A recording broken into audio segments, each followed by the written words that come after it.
السلام علیکم، نیا دور کے ساتھ میں ہوں سبی الحسن۔ ناظرین، جیسے کہ کل کے ولاگ میں نے آپ کو بتایا تھا، آڈیو لیکس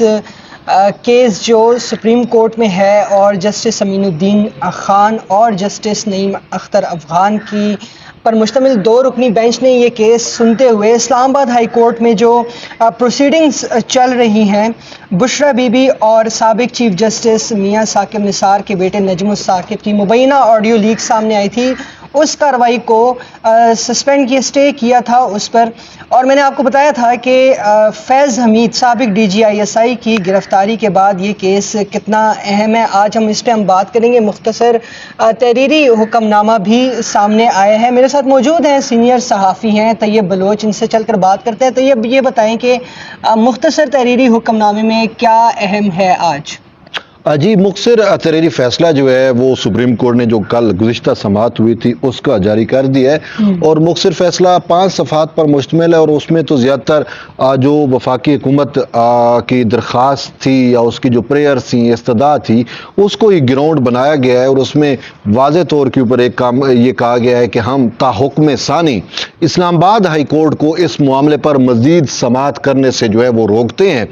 اور ساتھ یہ بھی کہا گیا ہے کہ وفاقی حکومت نے ہمارے سامنے یہ استدعا رکھی کہ اسلام آباد ہائی کورٹ کی یہ جوریسڈکشن نہیں تھی، وہ اس نے از خود نوٹس کا دائرہ کار جو ہے وہ استعمال کر کے جو ہے یہ آرڈر کیا ہے، اور وہ استدعا وہ فیصلہ دیا جو استدعا میں شامل ہی نہیں تھا۔ ہاں، جو شامل ہی نہیں تھا۔ دیکھیں، بات تو سمپل ہے، بڑی واضح ہے کہ بیسیکلی اگر ہم دیکھیں تو اسلام آباد یہ تو سپریم کورٹ کو بھی جو ہے وہ اختیار نہیں ہے کہ یہ پارلیمانی امور میں جا کے مداخلت کرے۔ پارلیمان سپریم ہے، لیکن ہمارے معزز جج جسٹس بابر ستار کی جانب سے پارلیمانی امور یا پارلیمان کی جو کمیٹی تھی اس کے نوٹس بھی سسپینڈ کیے گئے، اور اس کی جو امور ہے اس میں بھی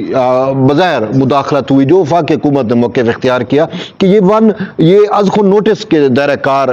کے تحت انہوں نے ایسا کیا، از خود نوٹس کی جو جوریسڈکشن ہے۔ اور ویسے سبھی صاحب، اگر آپ دیکھیں کہ اسلام آباد ہائی کورٹ کا جج یا پوری اسلام آباد ہائی کورٹ تو کجا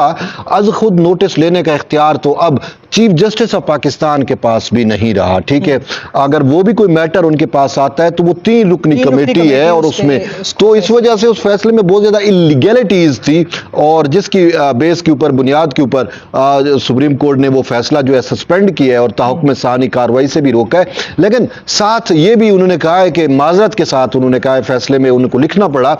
کہ معاملہ آیا تھا آڈیو لیکس کا ان کے پاس، ٹھیک ہے؟ اور اس میں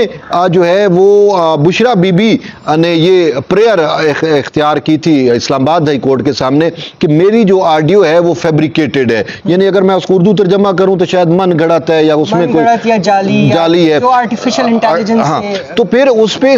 ججز یہ آج سپریم کورٹ نے اپنے آرڈر میں کہا ہے کہ کورٹ کو، اسلام آباد ہائی کورٹ کو اپنی جوریسڈکشن پھیلانے کی بجائے ان الزامات کی تصدیق کرنی چاہیے تھی کہ آیا وہ فیبریکیٹڈ تھی نہیں تھی، تو وہ جو اس کے پاس مدعا تھا اس پہ رہتی نا، تو وہ یہ تو نہیں تھا کہ پارلیمانی امور میں مداخلت کرتی یا ایک ایسا آرڈر جاری کر دیتی جس کا اس کو اختیار نہیں تھا۔ تو یہ بیسیکلی آرڈر میں یعنی کہ ویریفیکیشن ابھی ہوئی نہیں ہے، آتھینٹیکیشن اس کی ہوئی نہیں ہے کہ آیا یہ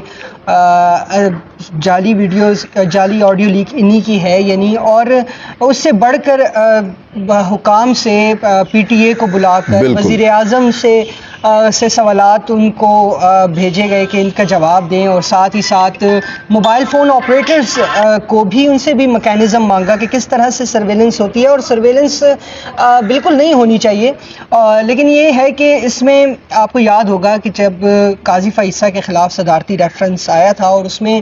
قاضی فائصہ کا موقف تھا کہ سرویلنس کی جا رہی ہے، یہ نہیں ہونی چاہیے، اس وقت سرویلنس کرنا ٹھیک تھا کیونکہ فیض حمید تھا پیچھے؟ Good surveillance, bad surveillance? نہیں، سرویلنس تو بیسیکلی نہیں ہونی چاہیے، ہم اس چیز پہ قائل ہیں، لیکن نہیں، اس وقت کہتے تھے کہ نہیں ہونی چاہیے۔ دیکھیں، اس وقت انہوں نے ان کی سرویلنس کی، صرف اندرون ملک نہیں، بیرون ملک جا کے سرویلنس کی گئی تھی۔ یاد ہوگا عمران خان صاحب کا بیان ہے ریکارڈ پہ کہ ایجنسی کو پتہ ہونا چاہیے، انہوں نے انٹرویو دیا تھا اور سرویلنس کو باقاعدہ انہوں نے دفاع کیا تھا۔ بالکل، وہ دفاع بھی کیا تھا، اور وہ کہتے تھے کہ جی اگر یہ ایجنسیاں میرا فون ٹیپ کرتی ہیں، کچھ بھی کرتی ہیں، تو مجھے کیا ہے، یہ تو کرنا چاہیے، یہ تو ملک کی دفاع میں کیا جاتا ہے، یہ کیا جاتا ہے، وہ کیا جاتا ہے، یہ تو ان کا موقف رہا۔ اور خان صاحب کے موقف کی تو مطلب ہے وہ تو خود اپنے موقف سے پھر جاتے ہیں نا، جیسے کل پرسوں انہوں نے بات کی کہ مجھے فیض امین سے کیا لگے، بے شک گرفتار کر لیا جائے، پھر کل کہتے ہیں کہ وہ اس کو تو میرے خلاف سلطانی گواہ بنایا جائے گا، ٹھیک ہے، میرا ملٹری کورٹ میں ٹرائل ہوگا، تو یہ اس کی بات نہ کریں، ہم اس کو، میں تو اس کو کم سے کم اس قابل نہیں سمجھتا کہ ہم اس کی کسی بات کو بیس بنا کے وہ کریں، کیونکہ وہ اپنی بات سے مکر جایا کرتا ہے۔ لیکن ایک بات جو میں آپ کو کہنا چاہ رہا ہوں سبھی صاحب، آج کے دور میں ہم رہ رہے ہیں آرٹیفیشل انٹیلیجنس کے دور میں، ہم رہ رہے ہیں ڈیٹا سائنس کے دور میں، ہم رہ رہے ہیں سائبر سپیس کے دور میں۔ آج یہ جو سب یہ موبائل آپ نے لگایا ہوا ہے، سب سے بڑی سرویلنس تو یہی کرتا ہے نا، ہم کیسے بچ سکتے ہیں ان چیزوں سے، ٹھیک۔ اور دوسرا، اگر آپ دیکھیں انٹرنیشنلی بھی پروٹوکول کچھ بنے ہوئے ہیں، اگر آپ انٹرنیشنلی ان چیزوں کو چیک کریں، مجھے یہ بتائیں کہ یورپی یونین کے لیڈروں کی جو ہے وہ کالز ٹیپ ہوئی تھی اور وہ پبلک ہو گئی تھی۔ انجیلا مارکل جو جرمنی کی اب تو سابق ہو گئی چانسلر تھی، ان کی پوری جو ہے وہ کال ٹیپ ہوئی تھی، اور اس ٹائم مبینہ طور پہ کہا جا رہا تھا سی اے نے کی ہے، لیکن آج تک اس کا کچھ بھی نہیں ہوا۔ یہ چیز یہ ہے کہ آپ نہیں روک سکتے۔ اچھا، وکی لیکس کو آپ پڑھ لیں، وکی لیکس کا جو ویلیوڈ 7 ہے، اوورآل وہ اس سرویلنس پہ ہے کہ کس طریقے سے سرویلنس ہوتی ہے۔ اب یہ موزز جج صاحب اپنے سوری ٹو سے جو ہے بابر اسٹار صاحب، اب بابر اسٹار صاحب کی فیملی امریکہ میں رہتی ہے، ٹھیک ہے، اب ان کو پتہ ہے کہ امریکہ میں سی اے جو ہے وہ کس طریقے سے سرویلنس کرتی ہے، اگر نہیں پتا تو وکی لیکس کو پڑھ لیں نا، ٹھیک ہے۔ اب وہاں پہ ان کی فیملی کی بھی سرویلنس ہو رہی ہوگی، آٹومیٹکلی لامحالہ ہو رہی ہوگی، وہاں پہ تمام کی ہوتی ہے، تو جب ان کی فیملی کی ہو رہی ہے وہاں پہ سرویلنس ٹھیک ہے۔ اور یہاں پہ اگر ہمارے ملک کو دہشت گردی کا سامنا ہے، ہمارے ملک کو فتنے کا سامنا ہے، ہماری ریاست کو انتشار کا سامنا ہے، ان ساری چیزوں کے پیش نظر اگر سرویلنس ہوتی ہے تو وہ غلط ہے۔ اچھا، اس میں واپس اسی کیس پر آتے ہیں، ہم نے دیکھا ماضی میں جب بندیال کورٹ تھی، سابق چیف جسٹس عمر عطا بندیال، اور باقاعدہ سہولت کاری کی جاتی تھی پاکستان تحریک انصاف کے لیے، بالخصوص عمران خان کے لیے۔ اب یہ آڈیو لیکس آئی ہیں، اس میں انکوائری کمیشن بھی بنا تھا جس کو یہی سہولت کاری کر کے اس کو روکا گیا کام سے، اور پھر یہ چیلنج کر دیا گیا۔ یہ انکوائری اگر ہو جائے اور یہ کلین ہینڈز نکل آئیں، یہ کیوں انکوائری نہیں کرنا سبھی صاحب؟ اگر انکوائری ہو جاتی اس ٹائم 2023 میں جو حکومت کا انٹینشن تھا، پی ڈی ایم حکومت تھا، شہباز شریف کے وزیر اعظم تھے، ان کا انٹینشن یہی تھا کہ یہ جو آڈیو ویڈیوز آ رہی ہیں ایک دفعہ ان کا پتہ بھی چل جائے کہ کتنی حقیقت ہے، کتنا جھوٹ ہے، کتنا سچ ہے، کتنا وہ ہے فیک ہے۔ اچھا، وہ بھی پتہ چل جائے، اور اس کے پھر کچھ ٹی او آرز بھی بن جاتے، کچھ پروٹوکول بھی طے ہوتے کہ جو ہے وہ ہونی چاہیے ریکارڈنگ، نہیں ہونی چاہیے، صاف ظاہر ریکمنڈیشن دی جاتی اس کمیشن کی جانب سے۔ لیکن اس وقت چونکہ مسئلہ یہ درپیش آیا کہ دیکھیں، اگر سپریم کورٹ کا کمیشن اس پہ آڈیو لیکس پہ بیٹھے تو وہ تو غلط ہے، سپریم کورٹ نے سٹے دے دیا، یاد ہے آپ کو بندیال صاحب والا 5 رکنی بینچ تھا، اور آج تک وہ سٹے پتہ ہی نہیں ہے کدھر ہے، وہ کیس لگا ہی نہیں ہے۔ آج اسی ریٹرن آرڈر میں بھی یہ لکھا ہوا ہے کہ وہ سٹے کا پتہ ہی نہیں ہے، اس کی دوبارہ پھر سماعت ہی نہیں ہوئی اس کیس، کسی نے سٹے کی حد تک کام سے روک دی اور پھر وہ کیس ہی گل ہو گیا، ختم ہو گیا، پتہ نہیں کہاں گیا۔ انکوائری ہو جاتی تو بہتر ہوتا۔ اچھا، اب ادھر سے بالکل، اب ادھر سے ہائی کورٹ کر رہی ہے، ادھر قاضی صاحب والا جو کمیشن تھا وہ نہیں کر سکتا تھا، لیکن بابر صاحب کر سکتے تھے۔ یار یہ مجھے سمجھ نہیں آ رہی یہ ایسا کیوں ہے۔ اور دوسرا جو آپ نے سوال پوچھا، شاید وہ رہ جائے، یہ جو فیصلہ آیا ہے نا، 1.5 سال تک تو اس کو لٹکائے رکھا موزز جج صاحب نے، ٹھیک ہے نا، 1.5 سال تک۔ اب 1.5 سال کے بعد اس کو عین اس وقت پہ آرڈر آ رہا ہے، اور اس آرڈر میں جو ہے وہ سرویلنس کو غیر قانونی قرار دے کے ایجنسیوں کو روکا جا رہا ہے کہ آپ جو ہے وہ فون ٹیپنگ بھی نہ کریں، فلاں بھی نہ کریں، فلاں بھی نہ کریں، اور ساتھ کمپلینس رپورٹ بھی طلب کی جا رہی ہے وزیر اعظم سے اور ان سارے جو دیگر ادارے ہیں ان سے۔ وجہ کیا ہے؟ اب آپ اس کو پریٹیکسٹ کے طور پہ دیکھیں، وجہ یہ ہے کہ کہیں ایسا نہ ہو کہ اب جو فیض نیٹ ورک پکڑ میں آیا ہے، کہیں یہ جو انماسک ہو رہا ہے، کہ یہ جو انکور ہو رہا ہے، تو صاف ظاہر ہے اس کا بھی ریکارڈ سامنے آئے گا، آڈیو ویڈیو بھی سامنے آ سکتی ہیں، واٹس ایپ چیٹس بھی سامنے آ سکتے ہیں، تو بہت سارا کچھ آنا باقی ہے۔ تو ان چیزوں کو روکنے کے لیے جو فیصلے کا انٹینشن بادی النظر میں جو میں سمجھ رہا ہوں، جو آپ نے سوال بھی کیا، وہ اس چیز کو فیض نیٹ ورک کی جو چیزیں کٹا چٹا جو سب کے سامنے، عوام کے سامنے پبلک ہونا ہے، اس کو روکنے کے لیے، کیونکہ ایک چیز تو طے ہے، دیکھیں فیض نیٹ ورک ہماری خفیہ ادارے کے پیرالل کام کر رہا تھا آئی ایس آئی کے، اور آئی ایس آئی صاحب ظاہر ہے وہ شاید اس کو ڈیٹیکٹ تو کر چکی تھی، لیکن وہ اس کو پراپر وقت پہ پکڑنا چاہ رہی تھی کہ ہمارے پاس ثبوت آ جائیں. یار ایک جنرل پہ سابق جنرل ہو تو اس پہ ہاتھ ڈالا کوئی آسان تو نہیں ہوتا جب تک آپ کے پاس ثبوت نہ ہو نا. تو وہ اس وجہ سے وہ شاید ان کے وہ اپنے ثبوت اور ایویڈنس کلیکٹ کرتے رہے، ٹھیک ہے. تو اسی وجہ سے اب وہ ایویڈنس جو انہوں نے کلیکٹ کیے ہیں آج نہیں تو کل شاید پبلک ہو جائے، ٹھیک ہے نا. یہ ایک فیکٹ ہے کہ جسٹس بابر ستار ان 6 ججز میں شامل ہیں جنہوں نے سپریم جوڈیشل کونسل کو خط لکھا تھا کہ انٹیلیجنس ایجنسیز کی جانب سے پریشرائز کیا جا رہا ہے، مداخلت ہو رہی ہے کورٹ پروسیڈنگ میں، لیکن پھر بھی یہ کہنا قبل از وقت ہے کہ فیض حمید کا جو نیٹ ورک پکڑا گیا ہے اس میں بڑے بڑے نام آئیں گے. ابھی کچھ کہنا قبل از وقت ہے، لیکن یہ بتائیں کہ سپریم کورٹ کی طرف سے ہم نے یہ دیکھا ایک سلسلہ شروع ہوا ہے کہ ہائی کورٹس کے جو فیصلے ہیں اس کی بڑی اسٹرکٹ اسکروٹنی کی جا رہی ہے. ہم نے ماضی میں دیکھا، ماضی قریب میں یہ 2-3 ایک ہفتے پہلے کی بات ہے، 3 حلقوں کا معاملہ تھا قومی اسمبلی کے، اس پہ جو ہے تو سپریم کورٹ نے آبزرویشن دی کہ الیکشن کمشنر اور چیف الیکشن کمشنر اور ممبران جو ہے وہ انٹائٹل ٹو رسپیکٹ، اور ان کو اسی طرح سے، لیکن ہائی کورٹ کے کچھ ججز نے اس ایسپیکٹ کو جو ہے نظر انداز کیا اور بڑے تنزیہ قسم کے ریمارکس پاس کیے. پھر ہم نے دیکھا الیکشن ٹریبیونل کا جو اپوائنٹمنٹس کا معاملہ تھا اس پہ بھی سپریم کورٹ نے لاہور ہائی کورٹ کا جو فیصلہ ہے وہ معطل کیا تھا. آج ہم نے دیکھ رہے ہیں کہ آڈیو لیکس میں ہائی کورٹ کا، تو ججز جو ہائی کورٹ کے ججز ہیں وہ بھی ظاہر ہے ججز ہیں، ان کا کانفیڈنس شیک نہیں ہوگا اس طرح کے فیصلوں سے؟ میں سچی بات بتاؤں، بات کانفیڈنس شیک کی نہیں ہے، یہاں پہ انصاف شیک ہو رہا ہے، یہاں پہ آئین اور قانون شیک ہو رہا ہے، ٹھیک ہے. یہاں پہ سہولت کاری ہو رہی ہے، ماورائے آئین سہولت کاری، خود ساختہ ریلیف دیے جا رہے ہیں، چاہے وہ ہائی کورٹس ہوں چاہے وہ سپریم کورٹ بھی ہو. اب میں آپ کو ایک بات بتاتا ہوں، دیکھیں آپ نے الیکشن ٹریبیونل کا ایک ایگزامپل دی ہے،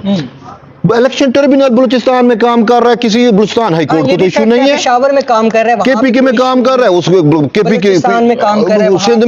رہا ہے. اچھا لاہور میں ایشو کیوں بن جاتا ہے، پنجاب میں کیوں بن گیا؟ اچھا مجھے یہ بتائیں کہ وہ جو چیف جسٹس تھے لاہور ہائی کورٹ کے، انہوں نے چیف الیکشن کمشنر کے اختیارات کب سے استعمال کرنا شروع کر دیے؟ ٹریبیونل کا نوٹس، وہ نوٹیفکیشن کبھی چیف جسٹس نہیں کرتا. طیب صاحب یہاں پہ سپریم کورٹ الیکشن کمشن کے اختیار استعمال کر کے شیڈیول جو ہے تو وہی تو میں کہہ رہا ہوں کہ یہاں پہ انصاف شیک ہو رہا ہے. آپ نے تو اعتماد کی بات کی نا، یہاں پہ انصاف شیک ہو رہا ہے. دیکھیں انہوں نے چیف الیکشن کمشنر کے اختیار استعمال کیے، جبکہ الیکشن ایکٹ میں ہے کہ نوٹیفکیشن جو جاری کرنا ہے نا وہ کرنا ہے الیکشن کمیشن نے، کمشنر نے. تو وہ meaningful consultation with the chief justice of the high court, تو وہ معزز جج لاہور ہائی کورٹ نے کر دیا تھا، اس وجہ سے پڈا پڑ گیا. اب میں آپ کو سچ پوچھے نا، آپ نے کہا فیض نیٹ ورک انکور ہوگا، تو بات سمپل سی ہے کہ جو عمران پروجیکٹ کے تحت ججز لگے تھے، یا آپ اس کو فیض نیٹ ورک کے ججز کہہ لو، یہ حقیقت ہے، آپ جھٹلا نہیں سکتے. عمر عطا بندیال اور اس سے پہلے کے جو اس کے تھے ثاقب نثار، انہوں نے دھڑا دھڑ عدلیہ میں ججز لگائے، 2 درجن سے زائد ججز ہائی کورٹس میں لگائے گئے، ٹھیک ہے. سپریم کورٹ میں بھی وہ ججز ہیں، اور وہ ججز ابھی تک فیض نیٹ ورک کے زیر اثر تھے. آپ نے جسٹس بابر ستار کی بات کی، جسٹس بابر ستار کو کس نے اپوائنٹ کیا تھا؟ اطہر من اللہ نے. اچھا فیض کا، اور اس وقت عمران خان نے مخالفت کی تھی جسٹس بابر ستار کو. اور فیض نیٹ ورک کا سب سے بڑا بینیفیشری کون تھا؟ مجھے یہ بتائیں، اگر جنرل فیض اس وقت کے جج جسٹس شوکت صدیقی کو نہ نکلواتے، شوکت صدیقی جوڈیشری میں رہتے، 1 مہینے بعد انہیں چیف جسٹس بننا تھا، تو کیا یہ جج اپوائنٹ ہوتے؟